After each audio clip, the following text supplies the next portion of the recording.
And the immune system is so important. It's like our big defense system. And you think of if we did not have a military, we'd be in a heap of trouble. We've got to have a defense system. And the problem is, as we look at our defense system, we can be our worst enemy. Would you agree? Are there things that we can do to take out our defense system? There is. And so tonight I'd like to look at what is our immune system and what are some of the things that we do on a daily or common time, or every once in a while, and a lot of folks do it every day, that can take out our immune system. So let's take a look.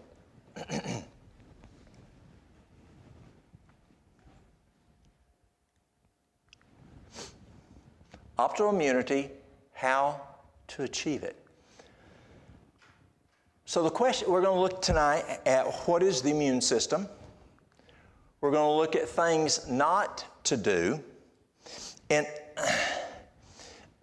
as Donna mentioned, I worked in healthcare for 20 years, regular healthcare. And a lot of times what we did was we treated signs and symptoms, but we didn't get to root cause. So let's say that I have a piece of sandpaper and I'm rubbing my arm. What's going to happen to it? It's going to get sore. It's going to take the hide off of it. And you say, honey, let me put some medicine on it. And you put medicine on it. And you leave, and I go rubbing it again. And then you come back tomorrow and say, honey, that's really looking bad. You need to put more medicine on it. And you put more medicine on it, and I go to rubbing it. Is it going to heal? No, not till I stop the root cause. And so I'd like to share some of those root causes that take out our immune system. We're going to talk about things to do to build the immune system, and we're going to talk about some things that we can take that can help also. So first, what is the immune system? The immune system distinguishes itself from non-self and eliminates potentially harmful non-self molecules and cells from the body. The immune system also has the capacity to recognize and destroy abnormal cells that derive from host tissues. Any molecules that are capable of being recognized by the immune system is considered an antigen. Well, that's just highfalutin stuff, talking about what the immune system is.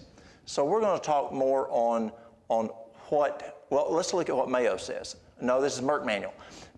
The skin, the cornea, the mucosa of the respiratory and gastrointestinal tract form a physical barrier that is the body's first line of defense. Some of those barriers also have active immune functions. And so when you look at the body and how pathogens get in, are there any ways that they can get in? Nose? Eyes? Ears? Yeah, holes in you. Your mouth? What about the skin? It sure can. It sure can. It can get in through the skin also. Things not to do. How do we weaken our immune system? I talk about the 3 S's. They're the 3 big ones. Sugar, stress, and sleep deprivation. Those are the biggest ones that I find that folks do many times on a daily basis. And it can take out our immune system. And we wonder, why did I get sick? Have you ever been just really stressed and you get sick? Yeah, it surely can happen. So let's take a look. So first one is sugar. Besides being a driver behind other chronic health conditions like diabetes and heart disease, sugar consumption affects one's body's ability to fight off viruses or other infections in the body. White blood cells, also known as killer cells, are highly affected by sugar consumption. Sugar hinders the immune system by not allowing the white blood cells to do their job and destroy bad bacteria and viruses, as well as when we do not eat sugar. So here's an example.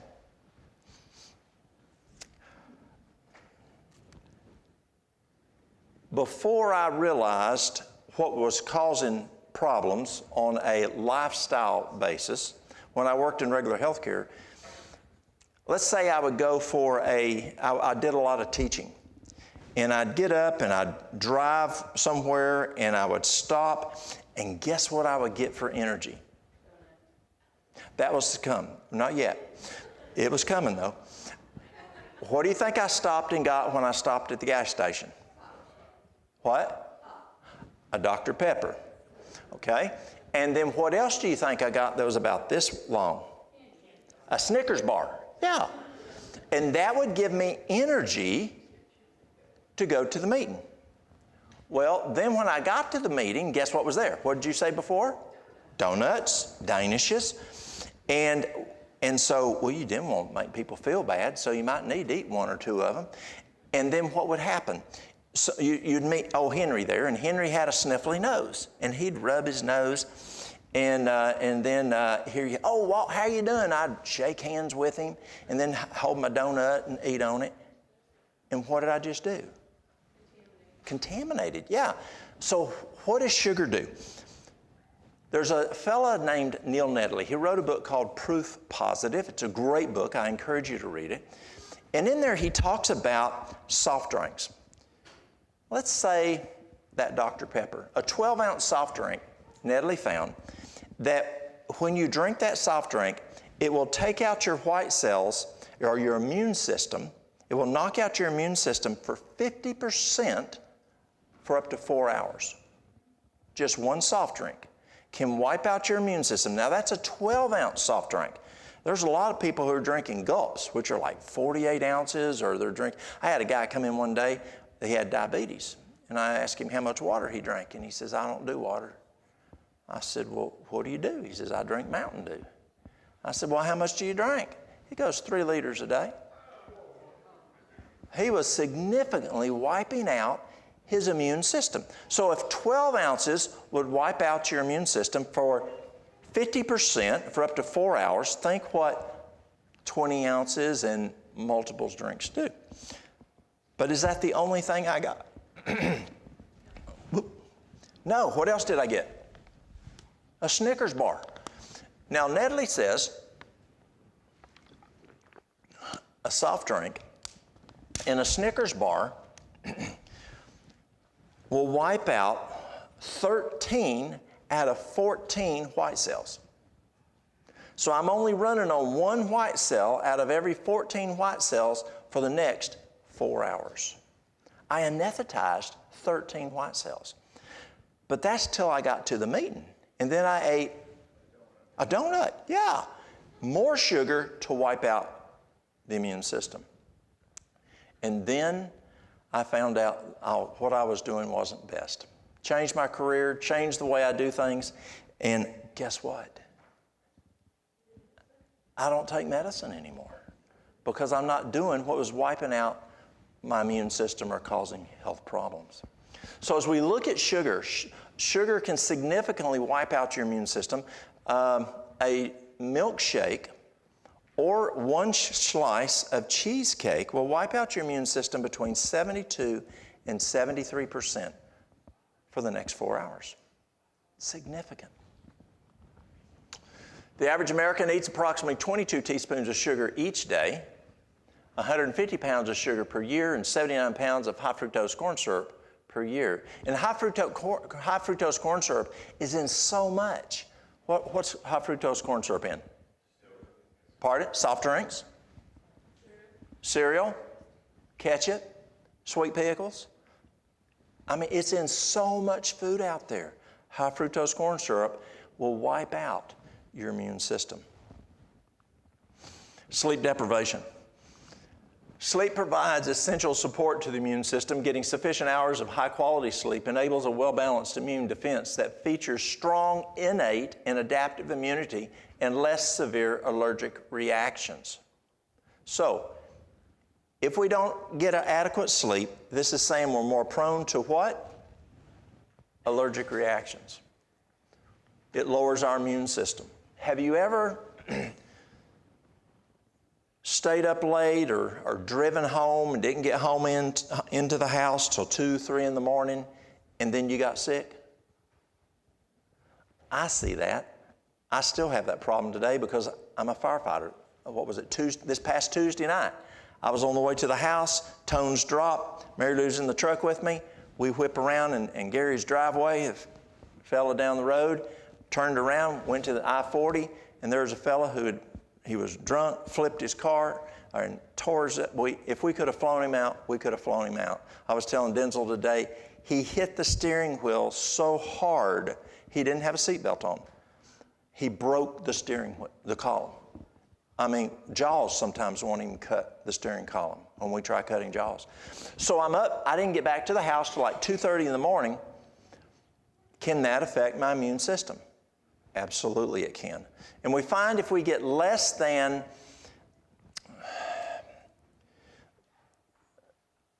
7 hours sleep for sure, the best is not to get less than 8 hours sleep, not to get less than 8 hours sleep. But if we get less than 7 hours of sleep, it can significantly affect our immune system. Lack of sleep can affect your immune system. Studies show that people who don't get quality sleep or enough sleep are more likely to get sick after being exposed to a virus, such as a common cold virus. Lack of sleep can also affect how fast you recover if you do get sick. So if you do get sick, get some rest. Do you remember years ago, if you were sick, you stayed in and you rested? But a lot of folks now just go on to work and get everybody else sick and keep on working. And they themselves don't get better too fast. Stress. Stress is huge. Does anybody here not have stress? I found an answer to stress, Donna. There's a lady who lives up the mountain. I've known her for 20-some years, and she's kind of a person who kind of get tore up real easy. Do y'all know what I mean by tore up? Upset? I mean, she'd get tore up easy. Well, she comes in, and she had some health issues, and I asked, I said, what is your stress level? She said, 0. Well, that's not very often I hear that. And I thought maybe she just misunderstood the numbers.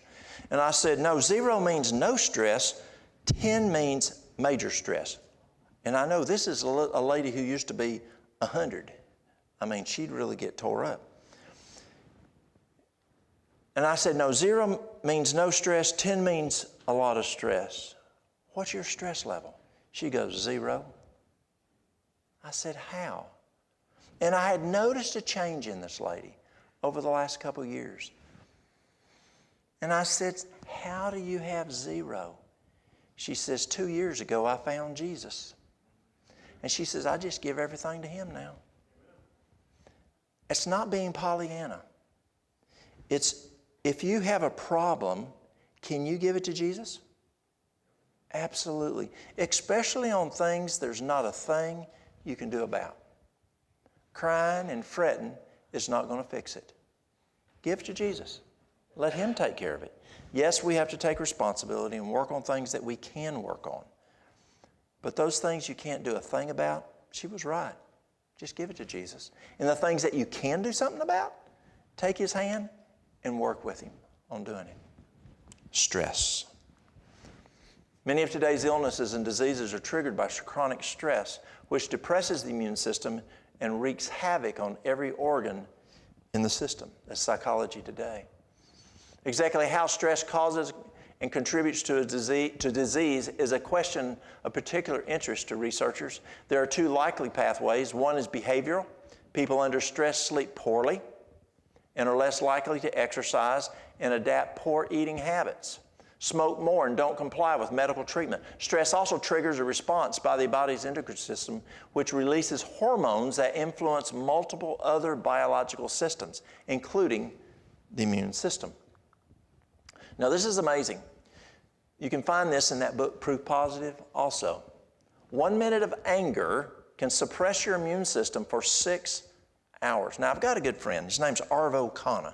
And now, Arvo went to school with Neil. Actually, they were good buddies at Loma Linda. And Arvo is a neurologist, and he specializes in brain function. And I asked Arvo one day, I said, now, Arvo, Neil has found this in research, that 1 minute of anger can suppress your immune system for 6 hours. Now, let's talk physiology in the brain. Arvo, is there very similar physiological actions with stress and anger. He said, absolutely. I said, could I swap anger with stress and it still be accurate? He said, absolutely. So if you have significant stress, just 1 minute can suppress your immune system for how long? 6 hours. That's significant. So if you get really upset, something's really happened, have you ever found yourself ever getting sick? You sure can, because it lowers your immune system. Things not to do. We talk sugar, sleep deprivation, stress, a poor diet, vitamin D deficiency, alcohol, obesity, smoking, dehydration, and internet addiction. Has anybody ever heard of internet addiction? And they've actually found that can lower your immune system. Let's look at them. Poor diet. Diets that are limited in variety and lower in nutrients. Limited in variety and lower in nutrients, such as consisting primarily of ultra-processed foods, can negatively affect a healthy immune system. That's processed foods. It is also believed that a Western diet high in refined sugar and red meat and low in fruits and vegetables can promote disturbances in healthy intestinal microorganisms, resulting in chronic inflammation in the gut and associated suppressed immunity.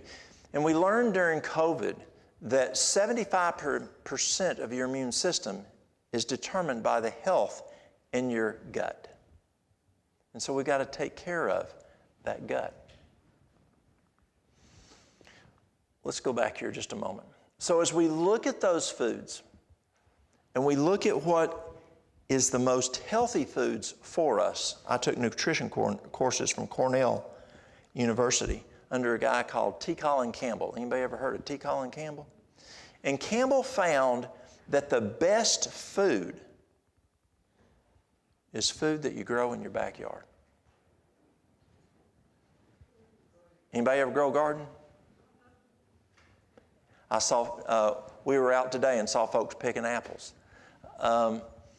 The best food, because you know the soil, you know what seeds you put in the ground, you know how you amended it, you picked it when it was vine ripe, it's healthy. Fruits, vegetables, nuts, seeds, they're significantly much more healthy for our immune system than processed foods. I go to Africa, and when I look at the people in Kigali versus the people in the bush, the people in the bush are much more healthy than the people in Kigali, because the people in Kigali are eating American food now. When I was supposed to go to Kuala Lumpur and teach on how to live longer and be healthy. Well, they ended up not letting me go, because one of the things I teach is trusting God. And they said, no, you can't teach that. And I said, well, I can't not teach that. So they said, well, it's not a good match. But what I found in Kuala Lumpur is the people in the bush, or out in the country, they had problems with infections. But the people in Kuala Lumpur, they had Syndrome X. They had diabetes, heart disease, high blood pressure, excess weight, the typical stuff we have here in America. And when I asked the representative from the Minister of Health, when they were asking me to come, I said, what do you eat in Kuala Lumpur? Guess what the first thing he said? Wendy's. Number 2, Pizza Hut. Then was McDonald's, and it was American fast food. And we definitely can see a difference in when people eat from their backyard versus when they eat from fast food. And it definitely affects their immune system. Vitamin D deficiency. Deficiency in vitamin D is associated with increased autoimmunity and an increased susceptibility to infection. Researchers show that vitamin D plays an important role in immune function, and a deficiency in it is shown to increase one's susceptibility to infection. Vitamin D deficiency can mean your immune system is more vulnerable. But it's not how much vitamin D you take There's a lady who lives where we are. She's Caucasian. And when I go to Africa, I take a guy with me. Anybody know Dr. Irvin Davis? You know Dr. Davis. He's a black gentleman. And we go and he tells the black physicians in Kigali, he says, we have sunglasses on our skin. He says it takes 6 times more sun exposure for us to get the same amount of vitamin D as it does Walt. Well, this lady is Caucasian. She works in landscaping. She takes 5,000 IUs of vitamin D a day, and her vitamin D level is 12. So we go to 10,000 a day for 3 months. It goes to 17. We go to 40,000 a day for 3 months, and it goes to 24. 40,000 a day should be plenty. And then I saw a week later, a study came out, and it said that if you have a magnesium deficiency, it can affect your absorption of vitamin D. So I said, let's go bowel tolerance. So we did magnesium to bowel tolerance. That means you do it until you get a loose stool and come back to bowel tolerance. She shot up to 97. So it's just not how much you take of vitamin D, but it's also, you want to look at what your blood level is of vitamin D. And the problem is the labs will tell you 30 to 100, but neurologists will tell you anything less than 60 is going to cause cognitive issues. And the Society of Internal Medicine says if you have a number in that lower level, it lowers your cognitive processing speed by 394%. Now, where they get that number, I'm not sure, but that's what they say. We really need a vitamin D level around 80 to 100 for your immune system, for your bone density. We now know that in 2 factors it affects diabetes, type 2 diabetes. It affects the production of the insulin in the pancreas with the islet cells. Also, it causes inflammation in the cell where you have problems with the insulin receptor. And so vitamin D deficiency can be an issue in type 2 diabetes. It also, with a vitamin D, a low vitamin D, it can affect your HDL. It lowers your good cholesterol. Low vitamin D levels have been associated with frequent infections. In 2009, the National Institute of Health warned that vitamin D levels are associated with frequent colds and influenza. So how do you know if you have a low vitamin D level? It's not how much you take. It's what your blood level is. And so you've got to check what your blood level is. Alcohol. Alcohol compromises the body's immune system, compromises the body's immune system, and increases the risk of adverse health outcomes. Now, I go and I teach in the public school system, and I talk to kids.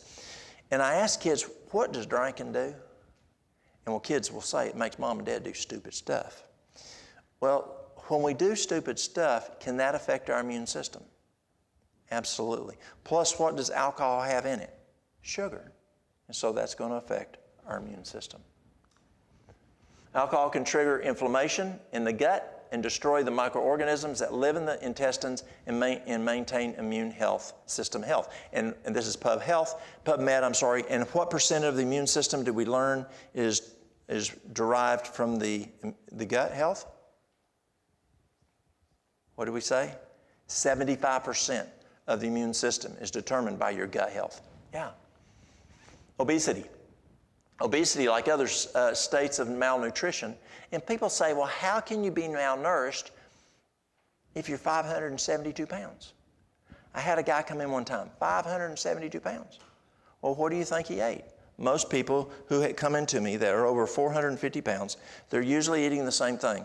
It's going to be pizza, it's going to be hamburgers, it's going to be hot dogs, it's going to be chips, it's going to be candy, it's going to be soft drinks.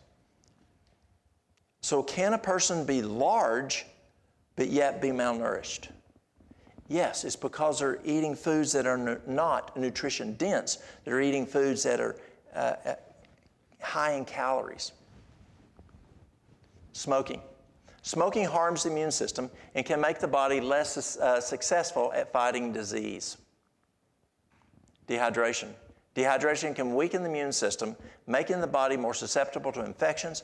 When dehydrated, the body struggles to eliminate toxins, which can lead to a decline in overall health and immune function. Now, what is she drinking there?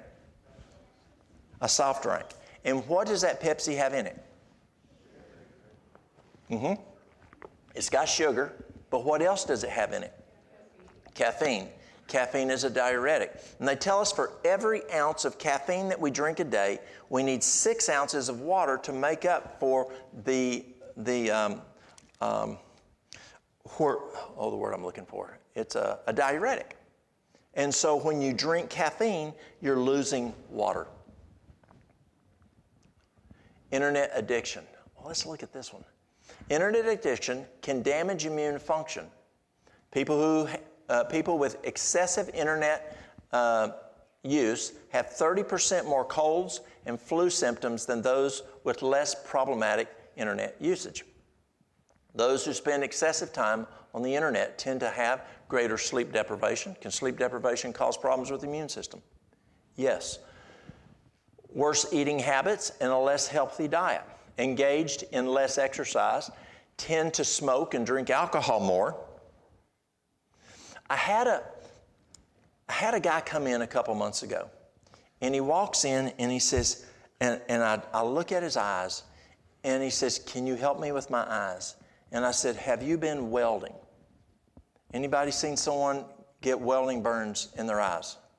I'm sure Denzel's seen that. And I said, his eyes just look like a welding burn. And I said, "Have you been welding?" He goes, "No." Well, they didn't look like infection. Well, what else could it be? What else have you been doing? And he just hem-hawed.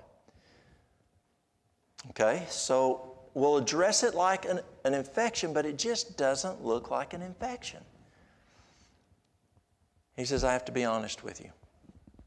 I said, "Okay." He says, "I'm in a competition right now. I'm going for $1 million. What are you doing?" "Well, I haven't slept in 4 days. I'm competing some little game you do on the computer. I have no idea. I don't believe in games on computers. There's work to be done."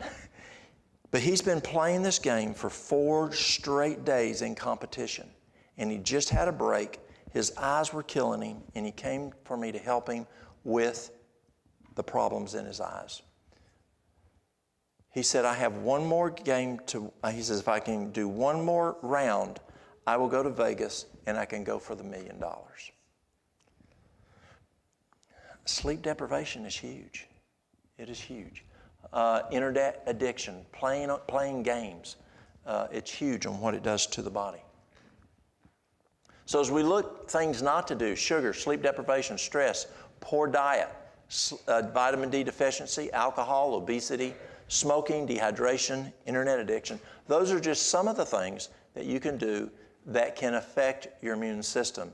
And the top 3 I find are stress, sleep deprivation, and sugar. Things to do: pray, what the WHO has to do, healthy diet, hydrotherapy, prayer. I encourage you as homework tonight, take a look at Psalms 91 and Psalms 103. Do you believe prayer can help your immune system? I believe it can. Absolutely. You know, when I work with people, I tell people, pray. Ask God for help. God's the medical director. Do you agree? He's the medical director. Ask Him for help, and He can help. He really can. WHO, what do they have to say? Wash your hands regularly. Back when we worked in healthcare, it was wash your hands, wash your hands, wash your hands. The nurses would complain, I'm washing my hands all the time. Soap and water, alcohol rub if not visibly dirty. And soap and water and alcohol actually kill different pathogens. Practice respiratory hygiene. Cover your nose and mouth when coughing. Throw the tissue into a clothespin. Wash your hands. Remember when we were kids and you'd have kind of a stuffy nose and Granddad would come up and you'd go, blow your nose, and you go, and you blow in this handkerchief, and you go, Sally, you go ahead and blow your nose too while you have, and he said, well, do you remember those days? And then you stick it back in the pocket waiting for the next time. Don't do that.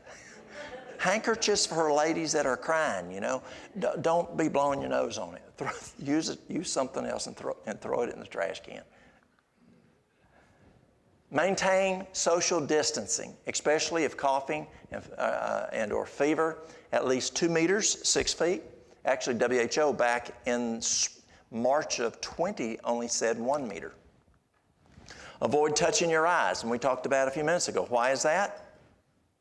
There's holes there. That's how things get in, your mouth, your nose. Mask and personal protective equipment if you're sick, when caring for someone who is sick in a healthcare setting. If you're unwell, stay at home. If you have a fever, cough, or difficulty breathing, seek early medical care. A healthy diet. And when we look at a healthy diet, and we'll talk about that tomorrow, the fuel that we put in our body, that is so, so imperative to how well we run.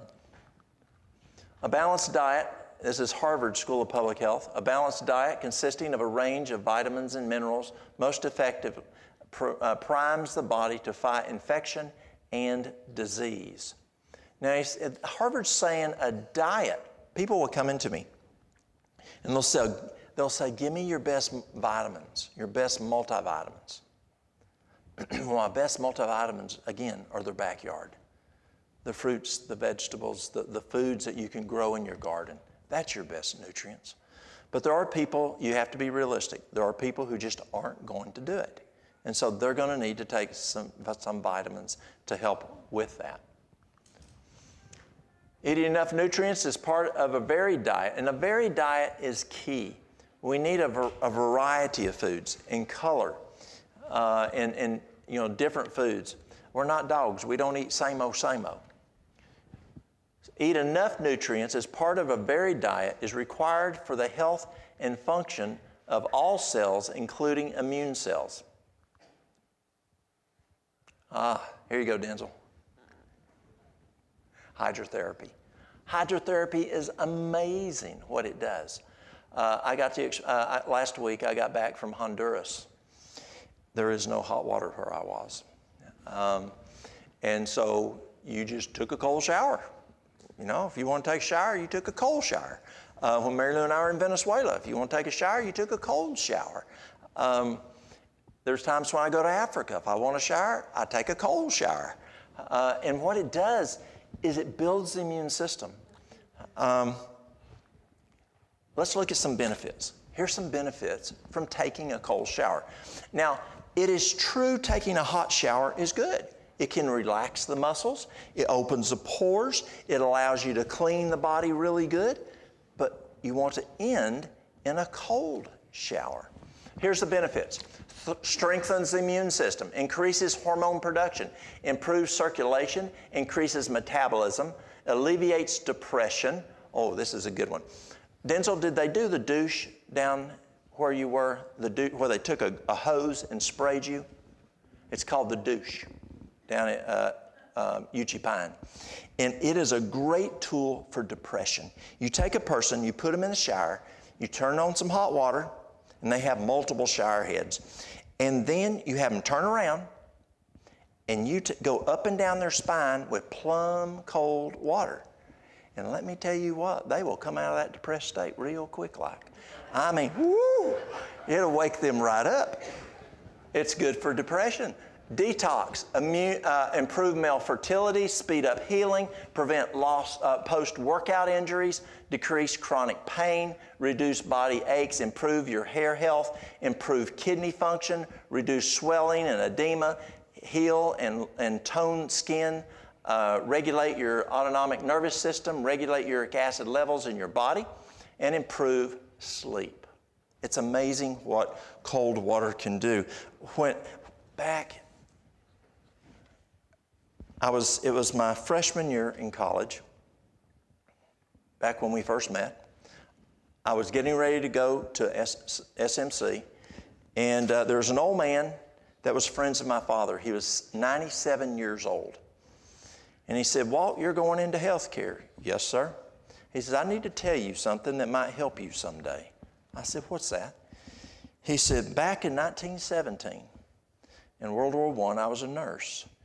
And he said, our men were dying. They were dropping like flies of the influenza, the Spanish flu. And he says, we did not know what to do. Nothing was working. And again, he was a nurse in the United States Army. And he said, we learned about hydrotherapy, hot and cold. He said, we put hot on the chest, and then we put cold on the chest, and hot on the chest and cold on the chest.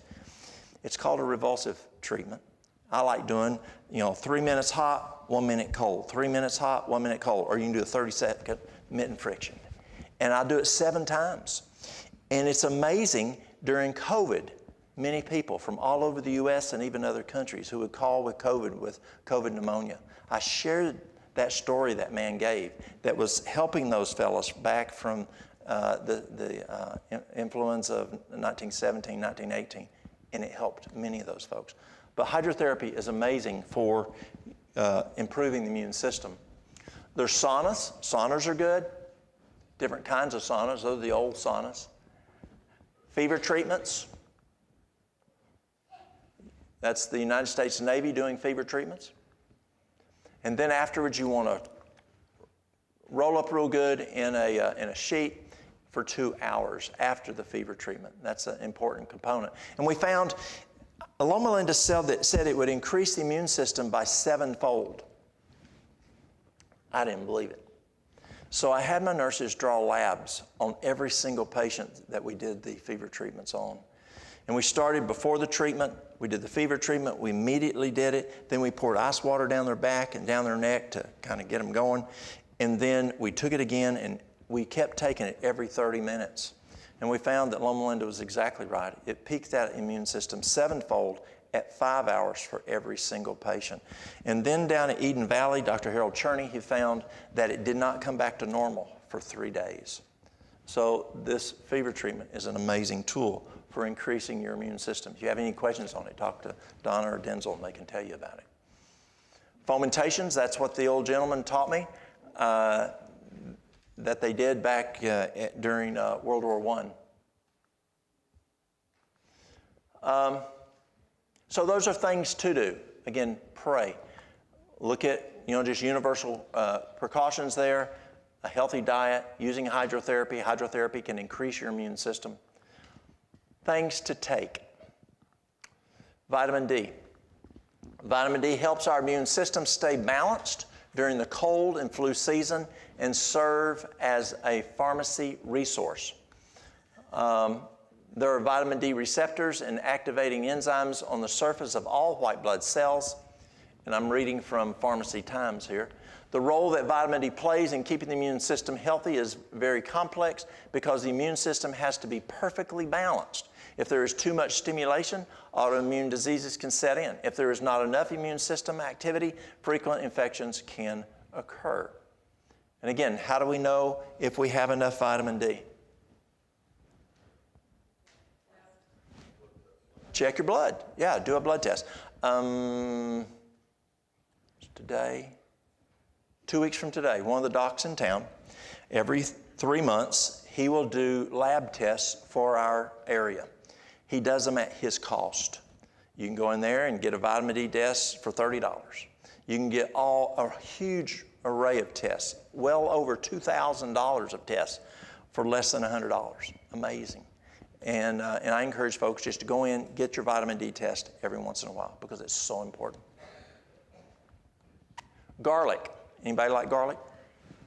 Garlic is amazing. Allicin, which is a chemical in garlic that builds the immune system. Allicin is an active ingredient in garlic that has antibacterial, antifungal, antiviral, antiprotozoal activity. Allicin exhibits various biological properties like antimicrobial, anti-cancer, antioxidant, immunomodulatory, anti-inflammatory, hypoglycemic, and cardiovascular. So actually, garlic helps to lower cholesterol. It's good for blood pressure. Garlic is just amazing. So one of the challenges that we have is that antibiotics just aren't working well anymore. And I was listening to a physician not long ago, and he's on the science side of pharmacology. And he's saying, our drugs just aren't working anymore. You know, you've got your Cipros, your vancomycins, and these different drugs, and they're just not working like they used to. I was walking down the hallway one time with my chief of staff, and he said, Walt, I want you to send me a copy of every order that is written for an antibiotic. Now, I had 30-some attending physicians. We had 200 and some patients, 240 some patients that could be there. We had that many beds. And I said, why do you want to know? I said, you're going to make the guys mad. You looking over their shoulder, why do you want to know? He said, because we are using cannons when a BB gun would work. And he says, someday we're going to have superbugs, and our antibiotics are not going to work. We're there today, y'all. And they're saying on the scientific side, and this was really cool. Guess where they're wanting to look for an answer for this? Herbs. Herbs. Garlic. Allicin. Allicin blows the doors off vancomycin for MRSA. It works far better than Vanc does. We use it for H. pylori. We use it for C. diff. We use it for Lyme disease. My son had Lyme disease for 8-10 years. And finally, we used Allicin. And he's now been 13 and a half years Lyme-free. Amazing. Where God has given us just the simple garlic. You ever cook with garlic? Huge. Garlic appears to enhance the functioning of the immune system by stimulating certain cells such as macrophages, lymphocytes, natural killer cells or NK cells, dendritic cells, and eosinophils by mechanisms including modulation of cytokine secretion, immunoglobulin production, and phagocytosis and macrophage activation. So basically what happens is garlic is building the immune system. Onions. Onions are a cousin to garlic. Is an immune boosting food, rich in fructans. And onions aren't as strong as garlic, but they're still strong. They're still good to use. And Mary Lou, what did they tell you when you're in Pohnpei about onions?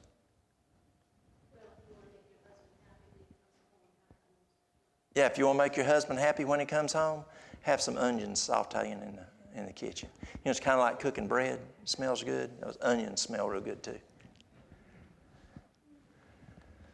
Oil of oregano. And oil of oregano, let me show you. Oil of oregano is my 357 Magnum. It is amazing. I carry oil of oregano. And oil of oregano, if I feel, do you ever feel like you're catching something here or here, and you know that I'm getting sick? If I will take this, I will take 10 drops. Now don't do this. You're going to think I'm trying to kill you. It's strong. But put about 3 drops. You'll do okay with 3 drops. I put it under my tongue. I hold it as long as I can, and I chase it with water. Boom. If I'm concerned, I'll do it 20 minutes later, do it again, but it will wipe it out. It's antibacterial, it's antiviral, it's antifungal. If you have mold toxicity, it's excellent for mold toxicity. But now there's a difference, y'all. There's oregano oil and oil. Donna, do they understand me?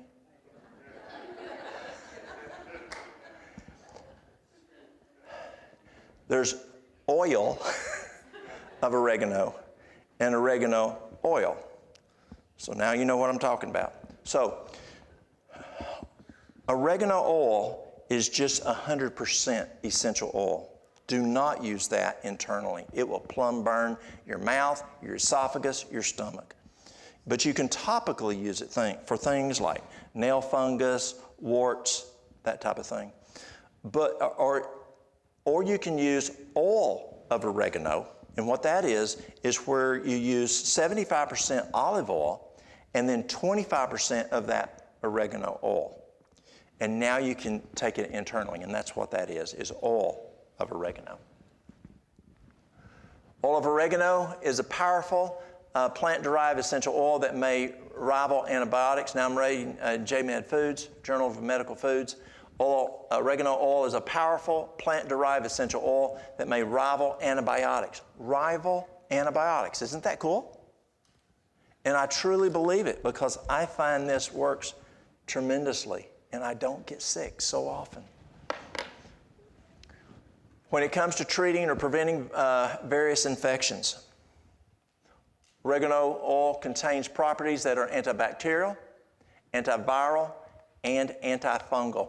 Now, the problem we see when people go to the hospital is many times they have a virus and they're given an antibiotic. Now, is that going to work? No. Why does the doctor give an antibiotic? Because you want something. I had a guy come in not long ago. I mean, he was mad. I mean, he is mad as a cat on a hot tin roof. He was mad. And he come in and he said, that doctor at the hospital ain't worth nothing. I said, why? He said, I took my boy into the hospital. He would not give him an antibiotic, and I told him to give him an antibiotic. I said, what did he say he had? He said, a virus. I said, that doctor did the right thing. Why? I needed an antibiotic. No, he didn't need an antibiotic. He didn't have a bacterial infection. He has a virus. An antibiotic will not work on a virus. But the cool thing is, allicin or garlic is antibacterial, antiviral. Oil of oregano is antiviral, antibacterial, also antifungal. Also garlic is antifungal. And so God has given us natural remedies that are more powerful than what we used to use when I worked on the other side in regular health care. It's powerful. I'm not saying don't go to the doctor. Do not get me wrong. But if what He's given us will work, why not use that first? Zinc. Zinc is a mineral that's important to the body in many ways. Zinc keeps the immune system strong, helps heal wounds, and supports normal growth. One of the problems I did find in COVID is a lot of people were taking 50, 100, and even over 200 milligrams of zinc a day. The problem with that, if you're taking more than 30 milligrams of zinc, you're going to deplete your copper. And so you're going to need 3 to 5 milligrams of copper if you're taking high doses of zinc. And the docs were not prescribing the copper when they were prescribing those high doses of zinc. Vitamin C, and a lot of people forget vitamin C, and vitamin C is amazing. Vitamin C is one of the largest immune system boosters of all. In fact, a lack of vitamin C can even make you more prone to getting sick. So not only does it help you if you are sick, it makes you more prone to get sick if you're low in vitamin C. What are foods? Guava, kiwi, strawberry. Did you know that strawberry caps, a strawberry cap, and I went to a seminar one time by a nutritionist with the United States Navy SEALs. She was their nutritionist. And she said one strawberry cap has more vitamin C than an orange. Isn't that cool? It's amazing. Oranges, broccoli, kale. Daily intake of vitamin C is essential for good health because your body doesn't produce or store it. Cleveland Clinic. B6. B6 is vital to supporting biochemical reactions in the immune system. B6 is found in green vegetables, chickpeas, again, Cleveland Clinic. Vitamin E. Vitamin E is a powerful antioxidant that helps the body fight off infection. Foods rich in vitamin E include nuts, seeds, and spinach. Now here's the problem. When you are stressed, you dump vitamin E. You dump zinc. And you need that to be able to build your immune system. Elderberry. Anybody ever use elderberries? Yeah. Does it grow up here? It does. Good. Elderberry is amazing. Elderberry inhibits the early stages of an infection by blocking key viral proteins responsible for both viral attachment and entry into host cells. The phytochemicals from the elderberry juice were shown to be effective. Now this is cool, y'all. Take a look at this. The phytochemicals from the elderberry juice were shown to be effective at stopping the virus infecting the cells. However, to the surprise of the researchers, they were even more effective at inhibiting viral propagation at larger stages of the influenza cycle. when the cells had already been infected with the virus. This observation is quite surprising, rather significant, because blocking the viral cycle at several stages has a higher chance of inhibiting the viral infection. And what they found is elderberry, when you take elderberries, it prevents the virus from attaching to the lung. And that's important. Astragalus. Anybody ever take astragalus? Astragalus is an herb that the list is so long on what it does for us. It's amazing how good astragalus is. The broad array of immune-stimulating characteristics of astragalus has been widely used in treating patients with both acute and chronic infections, including viral myocarditis and viral hepatitis. Astragalus has demonstrated immune potentiation effects in human, animal, and in vitro studies, and is often used as an adjunctive therapy, along with, in HIV-positive persons and those with AIDS. Echinacea. Does echinacea grow here? It does, good. Echinacea is great. Now, echinacea, does golden seal grow here? It does. Now, golden seal and echinacea are huge. I really like the utilization of golden seal and echinacea. But long-term use of golden seal, it drops its effectiveness. Some say 2 weeks, some say 4 weeks, but you have to pulse it back and forth. Echinacea preparations are commonly given in Europe for the prophylaxis or treatment of bacterial or viral infections as an adjunct along with to treatment of more severe infections. So they give it along with that. Astragalus extracts are commonly used to treat upper respiratory infections, influenza-like infections, and are reported to significantly reduce the symptoms accompanying the common cold. Iodine. Iodine, natural antiviral, antifungal, and antibiotic. Iodine is huge. It lowers the risk of a lady having breast cancer significantly. Also, tender breast syndrome. And we've seen GYNs use it for many years for that. But this is cool. Anybody interested in having a baby, this is interesting. Studies in North Carolina found, and German studies now are even finding even more benefit. But they find if a lady will take iodine, 12.5 milligrams, during pregnancy, especially during the first 2 trimesters, just like you worry about folic acid during the first 2 trimesters. But if you take 12.5 milligrams during the pregnancy, and then go to 25 milligrams when nursing for 2 years, the baby's IQ is 10 to 15 points above the mother's IQ. They're actually finding children are menses out of that group. Now that is huge. That's geniuses. And so if you know someone that's pregnant, just got pregnant, or planning on getting pregnant, iodine is very important for that baby's brain function. Iodine was the most effective agent for killing viruses, especially influenza viruses. Aerosol iodine was found to kill viruses in sprayed mist, and solutions of iodine were equally effective. That means if you're taking it oral. NaC, anybody ever use NaC? N-acetyl-L-carnosine. NaC has shown promise in the treatment of more acute conditions and infections such as influenza and pneumonia, particularly in the elderly. In a 6-month placebo-controlled clinical study, elderly subjects receiving 600 milligrams of NaC daily experienced significantly fewer influenza-like episodes and days in bed than did the placebo group. Has anybody ever heard of Dr. Peter McCulloch? Dr. Peter McCulloch and I have had the opportunity several times to speak together in various locations, and McCulloch uses this for folks with COVID, but he also uses it with long COVID. In addition, significantly fewer of the NaC group developed symptoms despite the rate of infection between both groups being the same. The last thing I want to cover is rocket fuel. Has anybody ever done rocket fuel? Rocket fuel is amazing. We'll use 5 to 10 cloves of garlic, a half of an onion, a thumb of ginger, the juice of 2 lemons, honey, 2 tablespoons, unless Mary Lou does it. Mary Lou does how many? 3. Mary Lou does 3. And also the onion, what color do you do, Mary Lou? Why? It's more pretty.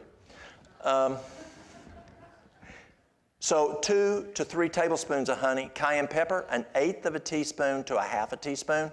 I put in elderberry syrup, a tablespoon. I put in a tablespoon of Allimed, and then warm water to net 1 quart. So you take a blender, put all this in it, and then pour warm water to net up to 1 quart, blend it up, and then drink it all in 30 to 60 minutes. It can either be used prophylactically to prevent, or it can also be used if you're getting sick. And you just drink one of those each day. But rocket fuel is amazing. Each one of those items are antiviral.